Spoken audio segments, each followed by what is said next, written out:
Hi students, very good evening, and today I am here to discuss some more points on the poem that we have already finished, that is canonization, where I have given you yesterday on the the literal analysis of the poem, that is canonization we have seen, and let us see today some more points on the same poem.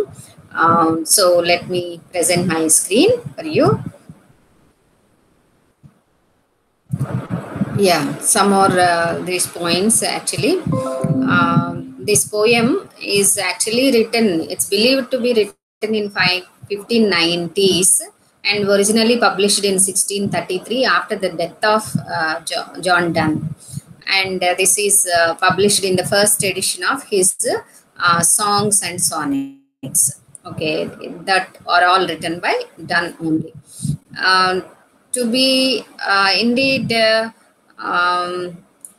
literary historians say that the work that is produced by Donne, though it is very little, we don't have any authentic, evidences or sources to say that he has written so and so poem in this year or that year, etc.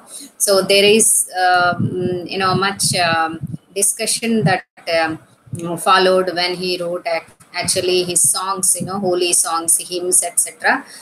People will, some believe that he wrote those songs after he became a preacher, after his elopement with Annie Moore, and then his marriage and the death of his wife, etc. But some believe that they are written before he became a preacher, etc. So like this, there was a controversy that was prevailing among the literary historians. But whatever it is, it's believed that the canonization, the poem is written in 1590s and published in 1633.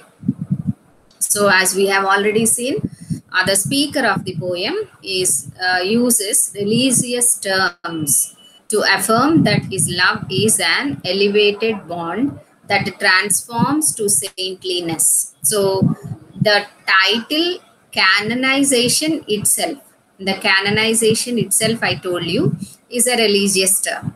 The canonization is a process in which the common regular religious member will be made into a saint, and it is believed that there will be five what you call steps to in this process of canonization. So the as the title itself affirms, and also from the last paragraph of the poem, it is very much evident that the speaker of the poem is using religious terms to establish that his love will become an elevated bond and transforms them, but his beloved and himself, as saints or to saintliness. And this the poem reveals the skill of John Donne in the use of paradox, ambiguity, and wordplay. Okay, now let us see what is paradox actually. So as I have already told you, paradox is putting two different things together, two entirely together. And in the of course, at the first glance we think that they are very different, but when we probe into and we discuss it, we may think that they are one and the same. So in the similar manner, you can understand that this paradox of course starts from the title itself, the canonization, because he gave the title canonization, and the very first line we see, for God's sake, shut your mouth and let me love. That is what he used. So the title, and after reading the title, if you read the first line, you will of course feel the paradox there. So he is speaking of love, which is a physical, okay, worldly love, whereas the title is canonization, which is normally used for a religious process, a very sacred process of putting someone into the sainthood, etc. So how the paradox prevails in the entire poem. Okay, in the entire poem you can see that paradox prevails, and then we have first stanza and even the second stanza. You see that the speaker is mentioning the worldly love, and the worldly love, the love between two people, and then how world is interfering with their love, all worldly affairs, he, and also we can see that he takes the words, terms, the terminology of commerce and trade, and then medicine, so many other things. So all worldly, physical, all physical words, comparisons, and all are actually made. And then to the last stanza, we could see that this transforms to the sainthood or saintliness, where the speaker presents as if the lovers will become the exemplary lovers and saints who will be granting the prayers of the lovers from the earth. Okay, who pray to them from the earth. So that is, the paradox is very much present in the poem between worldly love and sainthood, and then his mortality and immortality. So these lovers, man and women, beloved and lover, are the mortal beings, and then they were transformed to immortality, where he presents that they will become saints. So this is immortality. So immortality and immortality, these two concepts, they are putting them together is paradoxical, and that is very much present in the poem. And then profane and religious or sacred or spiritual, you can say. See, profane is the man and women love. The love between man and women is always considered sinful, and according to Christian mythology. And then it is profane, worldly, physical love. So then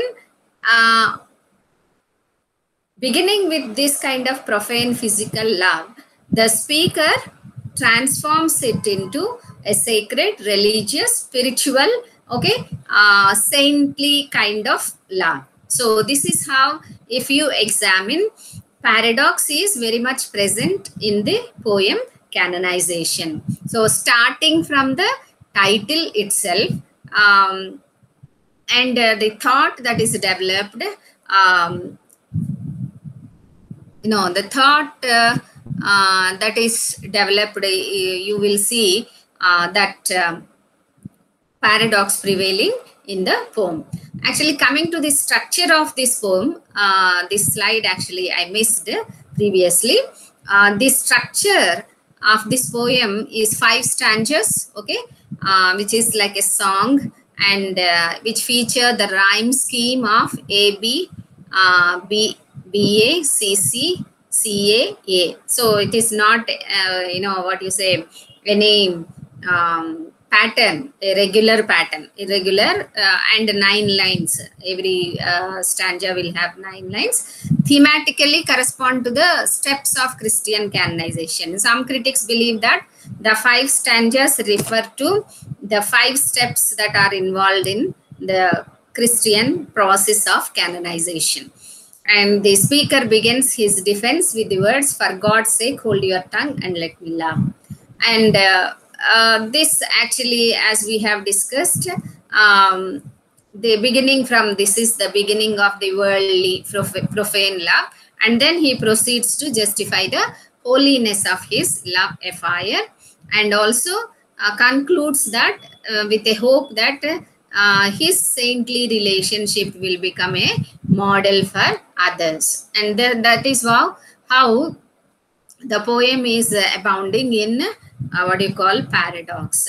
Now, coming to the major themes of the poem, this is in the poem, of course, love, which is it is the major love, immortality, and then what?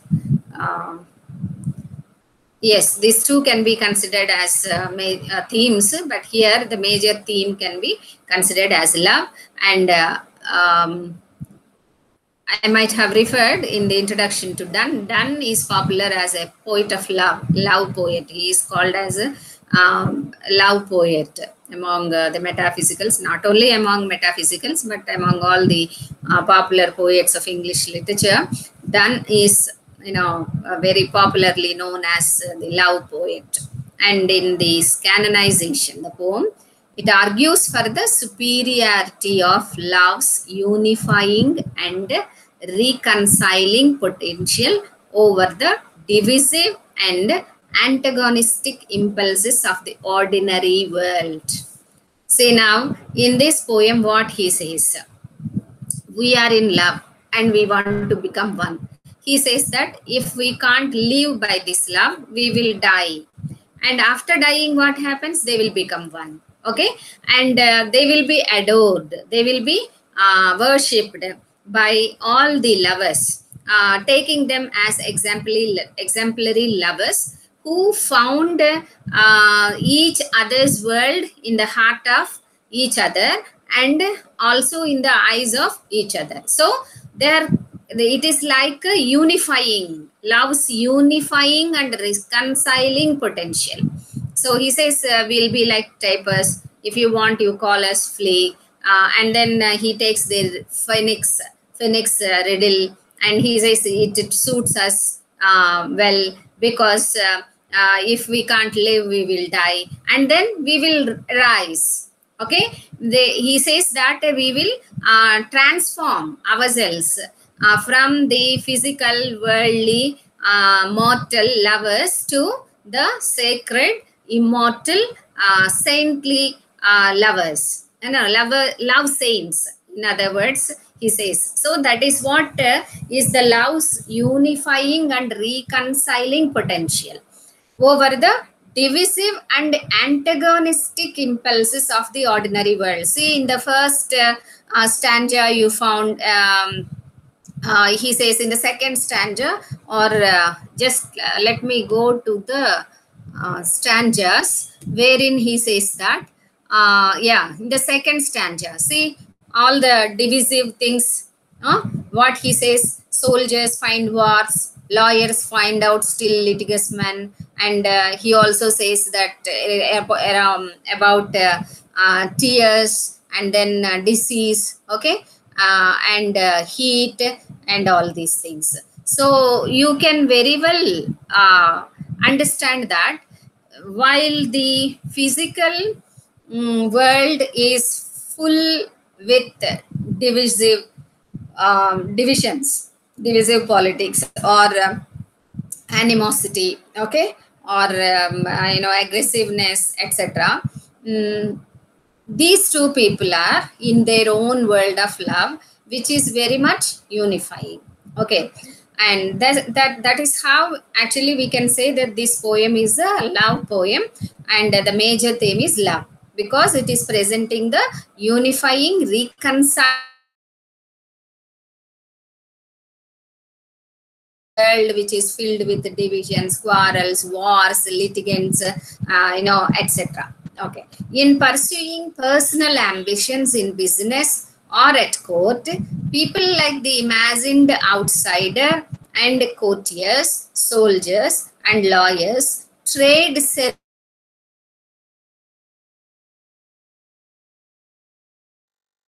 of business, or with the king's court. So they people like the imagined outsider. The imagined outsider is there in the poem. I told you that this poem is highly dramatic, wherein you find the speaker and the listener. When the speaker is speaking, when you read it, you will sense the presence of a listener, but he is not there. He is only imagined. He is outsider. Though it appears that he is speaking with someone else. He says that if you want, you go, you pursue king's real face or stamped face. If you want, you do business or you learn arts, whatever you want, you do. This is the imagined outsider. And he mentions courtiers, soldiers, lawyers, etc., who are always busy with their worldly, impulses only. But whereas these two, the speaker and his beloved, are involved in their love, and they don't want the world also to interfere in their love. The speaker argues that an ideal love, so theirs is an ideal love, and he says that because we are in love, who is getting harmed? We are not disturbing anyone, and the world is going on as it is. Nothing is hampered, nothing is obstructed with the progression of the world, because we are in love. That also he says. He presents a kind of ideal love which is both physical and spiritual. This is very important. So the love which is considered to be profane, which is considered to be sinful, in this world, in this physical world, he is trying to take this physical world into the realm of metaphysics, that is spiritual. Of course, we all talk of God, heaven, and everything, but no one has seen God or heaven or come back again. So this is, of course, religion, belief in God is metaphysical only. So this ideal love, at the same time, for the speaker of the poem, as Donne presents it, he is both physical and spiritual. And this is the greatness of Donne as a poet of love. Okay, he is not presenting any only the worldly, physical, carnal love, but he is trying to unite this with the spiritual love, the highest form of love. So this is how he makes his love an ideal love. And then what else he says? He says that it can provide a paradigm for the confused world. And he asserts that this poem proves his point. So he thinks that in this poem, the speaker is going to provide a model for the confused world. He is not confused because physical love, which is maybe Donne is a preacher, and then he might have struggled very much, being coming from a Christian family, okay, Orthodox Christian family, which was in Protestantism. He might be facing this urge for physical love and then the spirituality, between this worldly love and the spiritual love, and he might have contemplated very much, facing this confused. He might have had a confused mind about this physical love, whether it is right or not. So, but that is why here he is transforming the physical love to the spiritual love, and in that way he is presenting a model for the confused world. He asserts that this poem,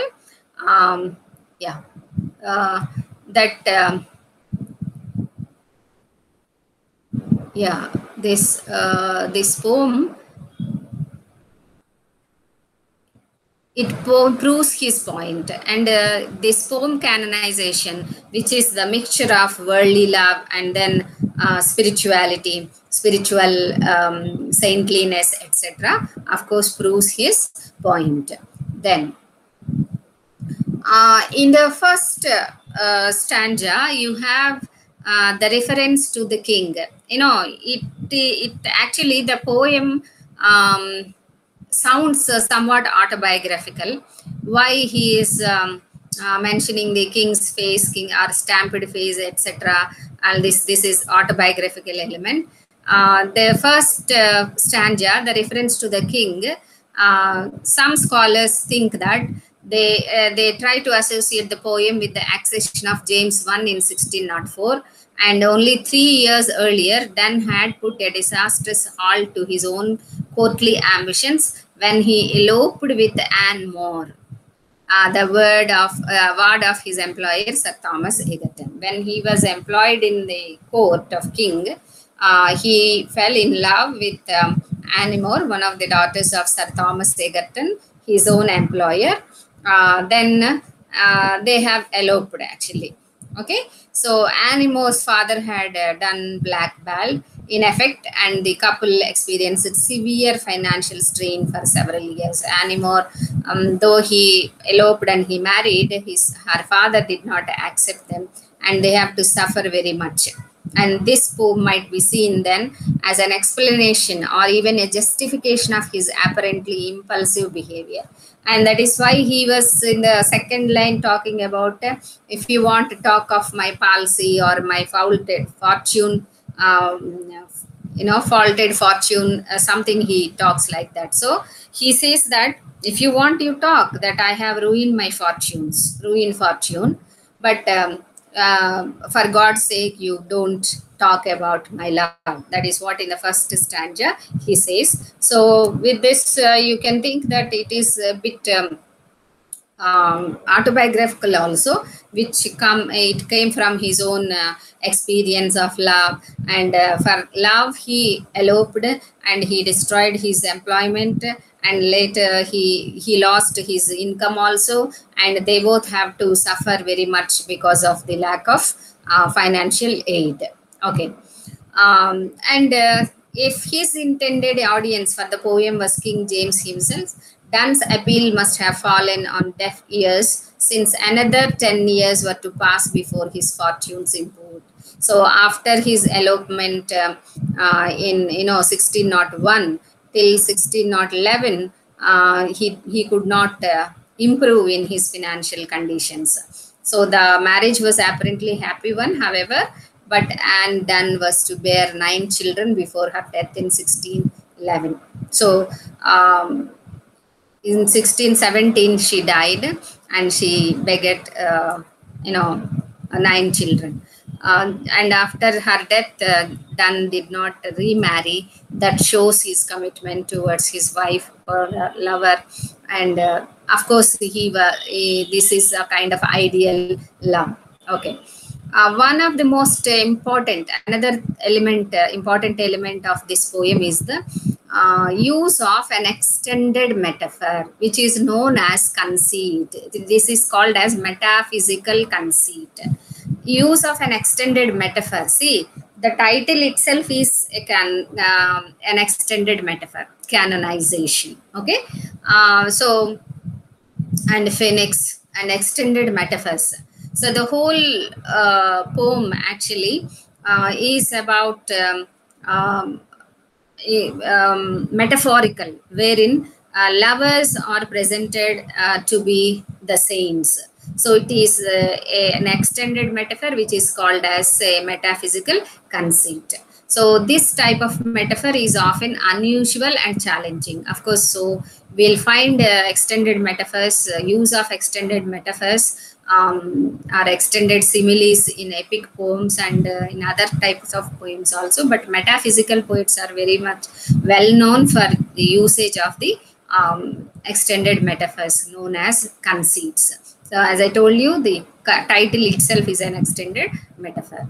In the final stanza, the speaker introduces a metaphor comparing himself and his lover to a phoenix. The phoenix riddle, of course, he says, talks much about us. And this is, they are able to live and die in a blaze of passion. That is what he says, if we can't live by this love, we will die. And then live again even more beautiful.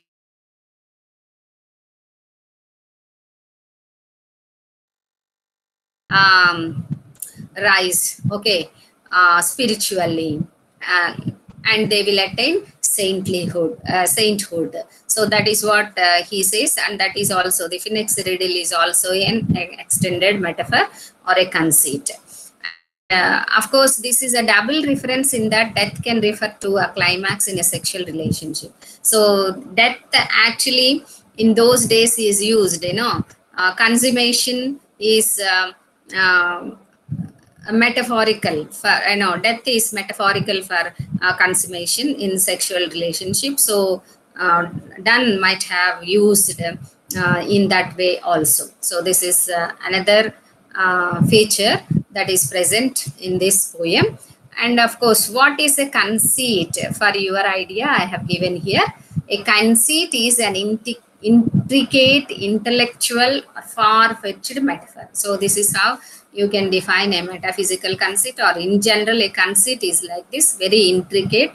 We may not be able to understand it at one glance. It's very intellectual and far-fetched. See, what is the phoenix? The phoenix bird, a mythological bird, we don't know whether it exists or not. It is said that only one bird exists. And when it tries to give birth to the another, of course, it dies in the flames and then another comes out. So this kind of, what you call, far-fetched metaphor is what brings the power or freshness to Donne's poem. And in a conceit, the author makes a comparison between two objects, which at first glance appear to be absolutely unlike one another. See, phoenix is, what you say, a bird having both sexes in one, whereas one bird, and whereas these two lovers are male and female too. And they're two different persons, whereas phoenix is one single bird. So when we first know what is phoenix and how this riddle is connected here, etc., we'll be wondering to how he is going to bring the comparison, how he is going to develop the metaphor. So this is what Donne's actually greatness or skill, etc., is, and that is how he tries to take the two far-fetched elements of phoenix and lovers in whatever way we want. We cannot compare actually, because unisex, both sexes are in one phoenix. Here lovers, they are two different individuals, but he makes it as one. So he says that as phoenix bird will burn in burnt itself to give birth to the another in the flames, these lovers will be burning in the flames of love. And like phoenix, they will also die. And then as a new one rises from the ashes of the burns, ashes of the phoenix, the lovers also will rise newly. This time, not as profane worldly lovers, but a spiritual, saints, like love saints, they will rise. This is how very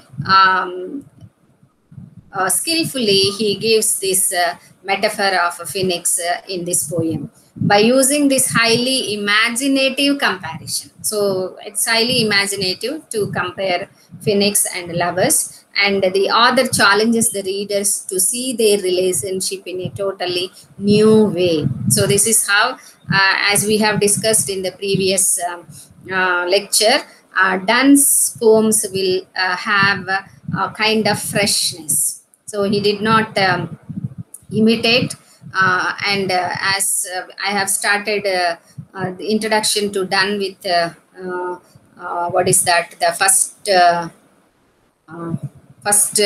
itself I have to, Thomas Carews' praise of Donne, where he says that he purchased the muse's garden and threw away the lazy seeds of servile imitation, and then fresh invention planted. So how fresh his comparison. So till then we did not get such a kind of comparison. Okay.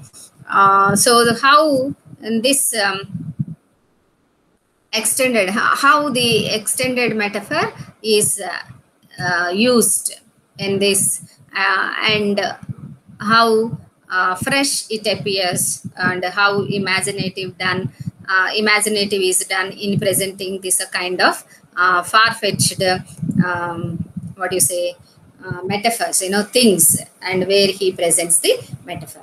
So this is how I wanted to share some more points of analysis of this poem, and then the possible questions for this is to consider canonization as a metaphysical poem. So for this, you have to write what is metaphysical poetry, and what are the characteristics of metaphysical poetry, and how one by one you have to analyze how each one characteristic of metaphysical poetry is present in the poem canonization.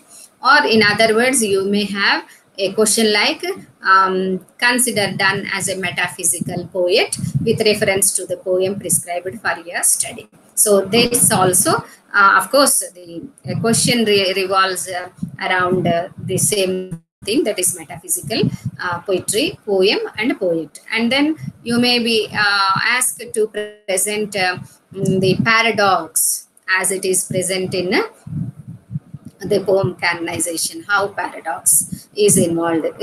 Starting from the title, you can take, and how he makes a paradox of the canonization of lovers, whereas canonization is for saints. So how he brings together the worldly love, okay, mortality, immortality, and all these things.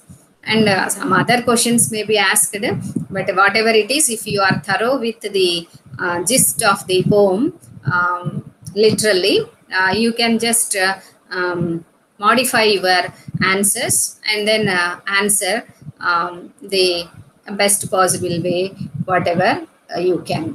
Okay, with this, I am closing my lecture. Now, I hope you are listening to the lectures regularly, and if you have any doubts, you are free to interact. And I also hope all of you are doing well, especially Vamsi and Blissy.